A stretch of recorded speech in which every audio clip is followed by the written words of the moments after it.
lên nó cũng bỏ mày nó anh cho trái chặt kia ta không bảo biết đó chỉ kia mua nhiều như mua nhiều ấy không đừng có biết tao nó đừng có nó không tông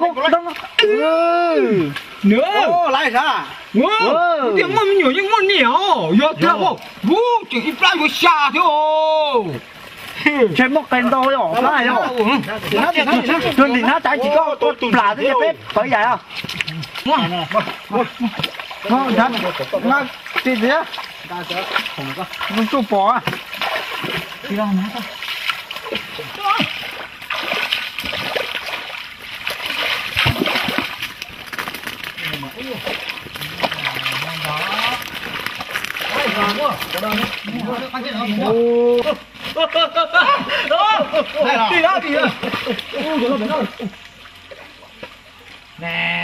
nè lại không ồ lại rồi cho gì không đâu nè tao cổ bé là cổ tù chỗ lo dạng cổ xuống rồi nếu cửa hàng là cũng một cổ thiếu tao cổ thế cổ lỗ cổ chí tù đúng không nó lo dạng cổ nữa hôm nay một hồi duyên tôi tu đúng à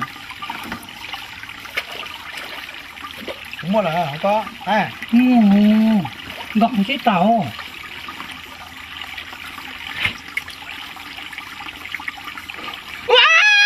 ui con trả là cái có bắp lá rồi trả cái gì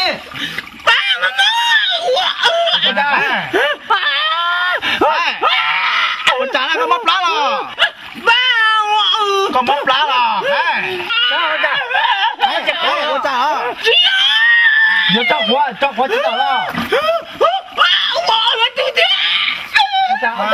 mà nhú từ lâu trả đó ơi cái rồi mua mà là quá cái à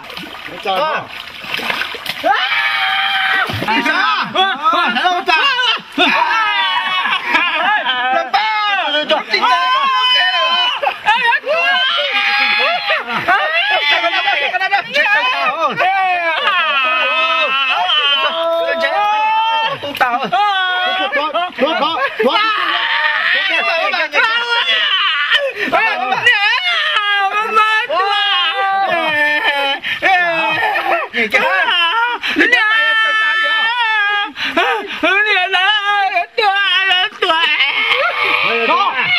sao lên tiền à? Ô, thành cổ coi, phải nọ thôi đó.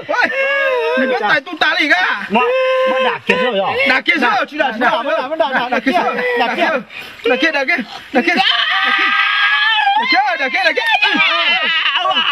đạp kia, đạp tôi đấy,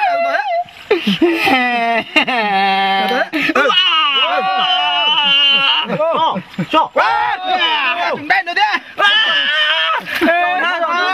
Chặt nó nọ, chú sao?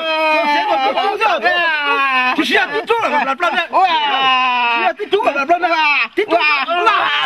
Trả lời. cái gì mà chồng chỉ có lo kia sao? Thế đi ơi. Thế là phải mua cái cho chó à? Giờ có ý linh chứ mà. Nên chúng chỉ là tỏ con gì gió tu mà thế. Có chỉ mà gió là mù. Chỉ tốt chỉnh thái gì đâu cái đi ơi. Ho lờ.